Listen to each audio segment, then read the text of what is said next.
नमस्कार दोस्तों, स्वागत है आप सभी का। दोस्तों, काफ़ी दिनों पहले हमने एक वीडियो बनाई थी और इस वीडियो में हमने बताया था कि हम पेमेंट इंटीग्रेशन के बारे में बताएंगे, ई कॉमर्स में कैसे किया जाता है। उसके बाद मैंने वीडियो नहीं बनाई। दोस्तों, वीडियो ना बनाने का कारण ये है कि मैं इस प्लगइन से पेमेंट ऑप्शन में संतुष्ट नहीं था। उसके बारे में हम चर्चा कर दे रहे हैं क्योंकि बहुत सारी क्वेरी आ रही है। किस लिए मैं संतुष्ट नहीं हूँ उसके बारे में भी मैं आपको बता देता हूँ। तो चलिए, हमने एक ये जो क्विज मेकर प्लगइन है फ्री के लिए तो बहुत सही है, लेकिन अगर हम पेडअप में करते हैं तो कौन सा एरर आता है, क्या आता है और इस प्लगइन के साथ क्या क्या समस्या है वो हम बताते हैं। और हम और CMS के बारे में, ऑनलाइन परीक्षा अगर आप ऑर्गेनाइज़ करवाना चाहते हैं तो बता देते हैं, आप वहाँ से करा सकते हैं, वो ज़्यादा बेटर रहेगा। लेकिन अगर थोड़ा मोड़ा करना है, 10-20 रुपए वाला सेल करना है तो यहाँ पे कर सकते हैं वहाँ पे। और यहाँ पे आप क्या कहते हैं, अपना थर्ड पार्टी का जैसे एडसेंस वगैरह इंसर्ट भी करवा सकते हैं राइट साइड में, लेफ़्ट साइड में। वहाँ पे वो ऑप्शन नहीं रहेगा, तो उसके बारे में भी मैं चर्चा कर दूँगा। तो चलिए हम बताते हैं आपको। तो यहाँ पे देखिए, क्विज मेकर प्लगइन $41 का हो गया, पहले $39 का था। तो यहाँ पे जब डाउनलोड करते हैं आप, तो डाउनलोड करने के बाद आपको दो चीज़ें मिलती हैं। एक तो प्लगइन मिलता है और एक थीम मिलता है। थीम जो होता है वो QM बूटस्ट्रैप के नाम से इन्होंने रखा हुआ है, और दूसरा है कि यहाँ पे क्विज मेकर का एक प्लगइन है। तो चलिए, हम दोनों को प्लगइन को हम इंस्टॉल करते हैं। इंस्टॉल कर लिए हैं और यहाँ पे मैंने ऑलरेडी इसमें आधे घंटे की वीडियो में बताया है। क्वेश्चंस यहाँ पे ऐड क्वेश्चन ऐड करेंगे, और क्वेश्चन कैसे ऐड किए जाएंगे वो अब मैं आपको बता देता हूँ सिंपल तरीके से। यहाँ पे मान लीजिए आपको रीजनिंग का, मैथ का करना है, तो मैथ क्वेश्चन 1 डाल दीजिए। उसके बाद में प्रश्न यहाँ पे डालिए, और किस टाइप का प्रश्न, किस नंबर कितना रहेगा, 1 नंबर 2 नंबर कितना रहेगा, ABCD फॉर्मेट में रहेगा, क्या रहेगा, और उसके बारे में एक्सप्लेन करना है, कर दीजिए।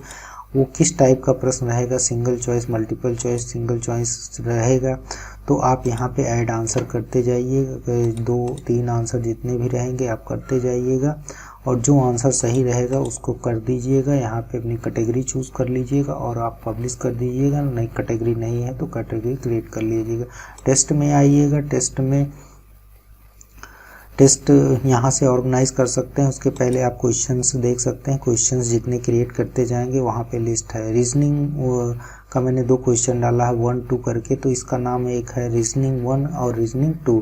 तो यहाँ पे जब आप जाओगे तो याद रखिएगा कि एक सेट पैटर्न में करिएगा। जैसे मैंने रीजनिंग 1 लिखा है तो इसी तरीके से रीजनिंग 1। अब R2 मत लिखिएगा, ये गलत तरीका है। जो स्टाइल फॉर्मेट आप चूज़ करो वही, ताकि आपको प्रश्न एग्ज़ाम ऑर्गेनाइज कराने में कोई दिक्कत ना हो। टेस्ट पे चलते हैं। हमारे पास कोई टेस्ट नहीं है, हम एक टेस्ट ऑर्गेनाइज करते हैं।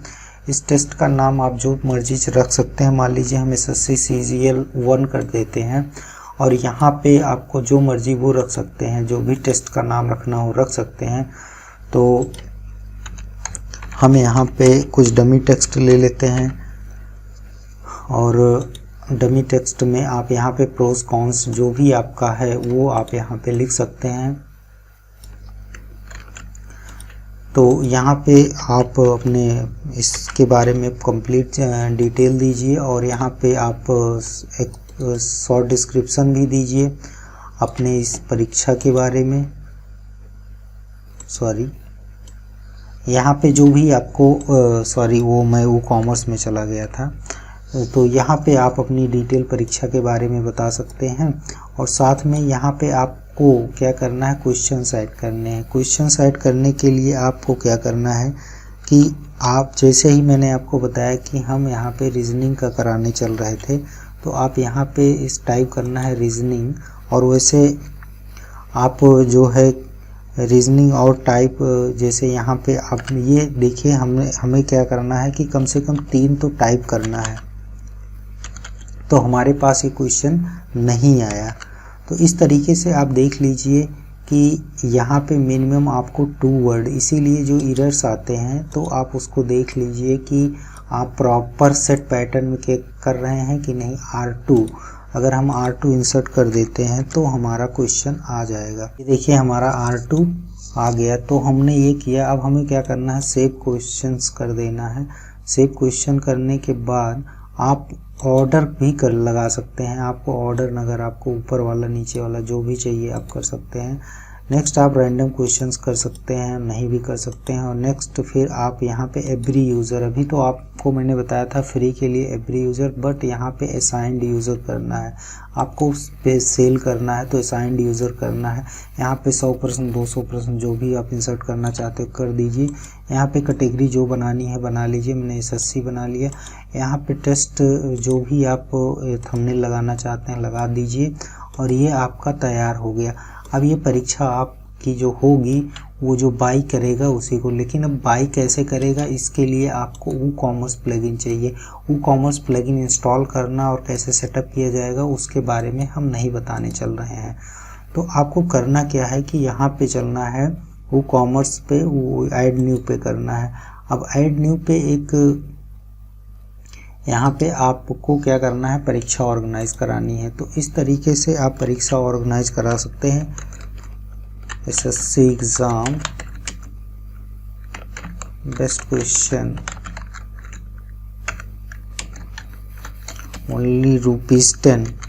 इस तरीके से जो भी आप करना चाहें 10, 20, 100 जो भी आपका फीस हो आप कर दीजिए। SSC CGL test. अब क्या करना है कि हमने आपको बताया था कि अब आपको यहाँ पे प्रोज कॉन्स लिखने हैं। जैसे मान लीजिए यहाँ पे मैंने बड़ा डिस्क्रिप्शन लिख दिया, यहाँ पे हमने शॉर्ट डिस्क्रिप्शन प्रोडक्ट के बारे में लिख दिया जो आप परीक्षा कराना चाह रहे हो। परीक्षा का मतलब टेस्ट। अब ये देखिए मेन है, यहाँ पे सिंपल प्रोडक्ट ना करके आपको क्विज मेकर टेस्ट आ गया ना, क्विज मेकर टेस्ट प्लगइन कराना है। और जब यहाँ पे कर तो मान लीजिए ₹100 का था, आप 90% डिस्काउंट दे रहे हैं, 10 करते हैं, तो यहाँ पे आपको एग्ज़ाम का जो है नाम इंसर्ट करना पड़ेगा जो कि आपके पास टेस्ट आप ऑर्गेनाइज करा रहे हैं। तो ये देखिए एसएससी सीजीएल टेस्ट 1 आप इसको इंसर्ट करेंगे तो यहाँ पे आ जाएगा। यहाँ पे भी थंबनेल आपको लगाना है। तो अब इसको जो बाई करेगा वही परीक्षा दे पाएगा यहाँ पे। तो अब ये असाइंड यूज़र के लिए हो गया। आप इसको WooCommerce की तरह इस्तेमाल कर सकते हैं। WooCommerce का मतलब प्रोडक्ट सेल कर सकते हैं और वो जा करके यूज़र आईडी पासवर्ड इंसर्ट करके कर सकता है। अब यहाँ से जाएगा, जाने के बाद पेमेंट गेटवे के बारे में हमें चर्चा नहीं करनी है, वो आप कहीं से भी कर सकते हैं। यहाँ चेकआउट करेगा, चेकआउट करने के बाद पेमेंट करेगा। पेमेंट सक्सेसफुल हो जाने के बाद में आप उसको वहाँ से करेगा। मान लीजिए यहाँ से फिर वो जो भी है बाई करेगा। यहाँ पे पेमेंट ऑप्शन आप अपना लगा दीजिएगा। पेमेंट ऑप्शन आपको पता है, यहाँ से WooCommerce में जा कर के पेमेंट सेटअप करना है। WooCommerce में सेटिंग में जा कर के करना है। और आपको जैसे मान लीजिए फ़ोन पे कह रहे हैं, पेयू यूज़ कर रहे हैं, रेज़र पे यूज़ कर रहे हैं, जो भी आप यूज़ कर रहे हैं उसका इस्तेमाल आप यहाँ पे करिएगा। बट यहाँ के लिए मैं रिकमेंड नहीं करता हूँ कि ये बहुत सही नहीं है, क्योंकि यहाँ पे जो एरर्स मुझे दिखा वो स्टाइल को लेके बहुत दिखा। जैसे हम यहाँ पे कोई चीज़ बाई करेगा तो यहाँ पे माई अकाउंट का पेज जो है बहुत सही नहीं दिखेगा यहाँ पे। अगर हम यहाँ पे असाइंड यूज़र पे जो लोग बाई करेंगे वो असाइंड यूज़र में ही जा कर के देख पाएंगे उन्होंने क्या क्या बाई किया है। तो यहाँ पे देखिए आप उसको टेस्ट कर लीजिएगा, ये वर्क करता है, उसमें कोई दिक्कत नहीं। क्योंकि पेमेंट गेटवे लगाने का कोई मतलब नहीं है, क्योंकि मुझे काफ़ी मेहनत करनी पड़ जाएगी इस पर। तो यहाँ पे जो मैं चीज़ बताना चाह रहा हूँ, देखिए थीम पे अगर हम चलते हैं तो अगर हम दूसरी थीम का इस्तेमाल कर लेते हैं इस थीम का, तो हमारा ये लुक तो सही हो जाएगा। यहाँ पे बूट स्ट्रैप अगर हम यूज़ कर ले रहे हैं जो इन्होंने दिया है, यहाँ पे हमारा थोड़ा सा काफ़ी ज़्यादा गड़बड़ हुआ। लेकिन अभी ज़्यादा गड़बड़ हुआ तो आप क्या करिए, यहाँ पे सेटिंग में जा कर के, क्विज मेकर की सेटिंग में जा कर के यहाँ से इनका जो ये स्टाइल वाला CSS स्टाइल वाला है बूट स्ट्रैप लाइब्रेरी, उसको लोड कर लीजिए। और जब लोड करेंगे तो यहाँ पे तो सही दिखेगा, बट क्या असाइंड यूज़र में, बट ऊपर वाला थोड़ा सा गड़बड़ हो जाएगा। लेकिन अब क्या होगा, यहाँ तो सही हो जाएगा, फिर WooCommerce वाला गड़बड़ हो जाएगा। मतलब WooCommerce का अगर सही करते हैं तो यहाँ गड़बड़, और यहाँ सही करते हैं तो WooCommerce वाला जो चेकआउट का पेज फॉर्म है वो गड़बड़ हो जाता है। तो ये सारी प्रॉब्लम्स मुझे दिखी, इसलिए मुझे अच्छा नहीं लगा। अगर आप करना चाहते हो तो यही भैया तरीका है मैंने बता दिया। अब चलो मैं और चीज़ बता देता हूँ कि क्या अगर आपको ऐसी ज़रूरत है तो क्या चुनना चाहिए। देखिए 2 तरीके का है। तो पहले तो आप ये देखिए कि आप एक इंस्टीट्यूट हैं या कॉलेज में क्या है। अगर आपकी कोचिंग है या इंस्टीट्यूट है तो आपको education expression pro exam use करना चाहिए ये, क्योंकि ये मैंने कई लोगों को रिकमेंड किया, वो बाई किए हैं और देखिए मैंने भी बाई किया था और वो यूज़ भी कर रहे हैं, उनको अच्छा रिज़ल्ट मिला है। तो 120 सेल हो चुके हैं, ठीक ठाक है। इसमें एक कमी थी 5.6 के जो इसका PHP वर्जन था वो 5.6 था, लेकिन इस समय PHP 7.x आ गया है, तो ये ठीक ही है। यहाँ पे इसके 3 आते हैं, एक इलाइट का आता है और इलाइट वर्जन जो है $89 का है। ये लगभग कितने डॉलर का है, मुझे $60 का, $75 का है, $89 का है। इसमें देखिए इसमें जो आप इस्तेमाल कर सकते हैं ये बहुत सही दिखेगा आपको, ऑनलाइन एग्ज़ाम एकदम पूरा, और आप इनसे कांटेक्ट करके ऐप्स भी बनवा सकते हैं, तो इसमें कोई दिक्कत नहीं होती है। 160 में है। इसमें ऐसे इसमें और उसमें अंतर क्या है, इसमें जैसे मान लीजिए आप 10 टेस्ट का एक पैकेज बनाना चाहते हो, 15 टेस्ट का एक पैकेज या SSC का एक पैकेज, बैंक का एक पैकेज, वो ऐसे ऑर्गेनाइज करा सकते हैं, बट उसमें एग्ज़ाम केवल ऑर्गेनाइज करा सकते हैं। पेमेंट गेटवे की बात करें तो इसमें केवल पेमेंट गेटवे मिलता है आपको पेपाल का, और इसमें वो पेयू का मिल जाता है जो कि आपके लिए बेटर है, और 2-3 ऑप्शन मिलते हैं, मगर इंडिया के लिए पेयू का ऑप्शन है। अगर आपको और पेमेंट ऑप्शन चाहिए तो आप इनसे कांटेक्ट करके आपको फीस पेमेंट करनी पड़ेगी।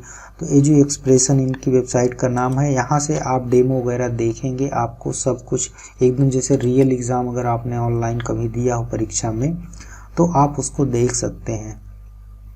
तो यहाँ पे कोई दिक्कत नहीं होती है। यहाँ पे जस्ट आप वेट करेंगे तो यहाँ से आप पूरा डेमो देख पाएंगे। डेमो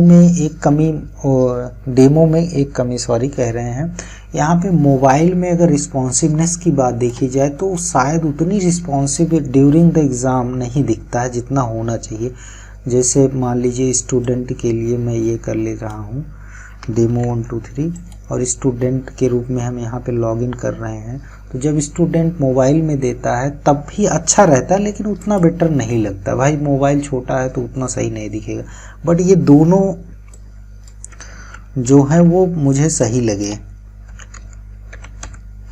आपको जो मतलब अगर आपको इच्छा हो, जो मर्जी हो, वो आप ले सकते हो यहाँ से। यहाँ पे देखिए अब यहाँ पे एक अच्छा सा डैशबोर्ड मिल गया स्टूडेंट के लिए। यहाँ पे जो पेमेंट के लिए है, यहाँ पे क्या होता है कि जैसे आप एक वॉलेट की तरह काम करता है। 10 आप वॉलेट रिचार्ज करेगा जब तो उसके पास होगा, और आप मान लीजिए 100 रुपये आपने रिचार्ज किया तो यहाँ पे अगर 10-10 रुपये की वो 10 परीक्षा देता है तो उसके 10-10 रुपये कटते जाएंगे। तो कुछ इस तरीके से वॉलेट टाइप का ये है। और एग्ज़ाम का जहाँ तक बात करें तो बिल्कुल बहुत सही परीक्षा होती है। यहाँ पे मुझे कोई एरर्स नहीं दिखते, ऐसे ही परीक्षा होती है जैसे ऑनलाइन में होता है।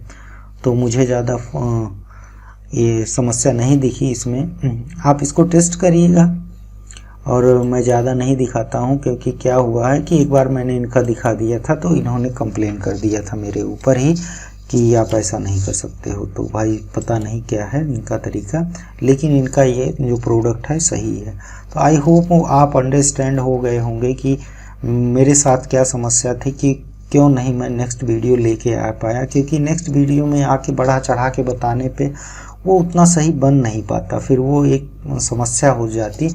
तो अगर आपको करना है तो मैंने जो बताया eduexpression.com, ये अपने उत्तर प्रदेश का ही है, उत्तर प्रदेश मतलब लखनऊ से। तो यहाँ से आप कांटेक्ट कर सकते हैं eduexpression.com से। तो वहाँ पे आप यहाँ पे प्लगइन बाई करते हैं। यहाँ पे अगर आप ये पूरा PHP CMS बाई करते हैं तब भी आप सिंपल तरीके से उसको ऐड कर पाएंगे अपनी वेबसाइट में, कोई दिक्कत नहीं होने वाली। तो एजू एक्सप्रेशन के दोनों इलाइट वर्जन या प्रो वर्जन जो भी आपको अच्छा लगे ले सकते हैं। इसका एक वर्जन और आता है लाइट वर्जन, इलाइट नहीं लाइट वर्जन, जो $30 के आसपास है, उसका भी चुनाव कर सकते हैं, बट वो बेटर नहीं है। पेमेंट गेटवे में मैंने बता दिया कि पेमेंट गेटवे में अगर आपको दिक्कत आती है, क्योंकि पेपाल इंडिया में लोग यूज़ नहीं करते हैं, तो अगर बाद में इनका एक्सटेंशन होता तो अलग बात है, लेकिन अभी केवल पेपाल है। अगर आपको और चाहिए तो ये लोग कर देते हैं, क्योंकि मैंने करवाया है। तो आप वहाँ पे जाइए, कुछ फीस जो भी वो चार्ज करते हैं करेंगे और आपका काम हो जाएगा। तो आई होप मैंने ये सारी चीज़ें बता दी, आप हमारी समस्या को भी समझे होंगे और आप जान गए होंगे कि इस प्लगइन के साथ फ्री में जाना बेटर है या पेड में जाना बेटर है। तो मेरी सलाह ये रहेगी कि इस पे अगर आप परीक्षा ऑर्गेनाइज, तो आप छोटे मोटे क्विज रखिए और जो अर्निंग करना है एडसेंस से करिए, बस। तो इतना है, ताकि कोई आए चाहे रजिस्टर करे या ना करे, वो क्विज दे और जब रिज़ल्ट देखना चाहे तो अपने आप रजिस्टर मारेगा। तो चलिए ठीक है दोस्तों, इस वीडियो में इतना ही।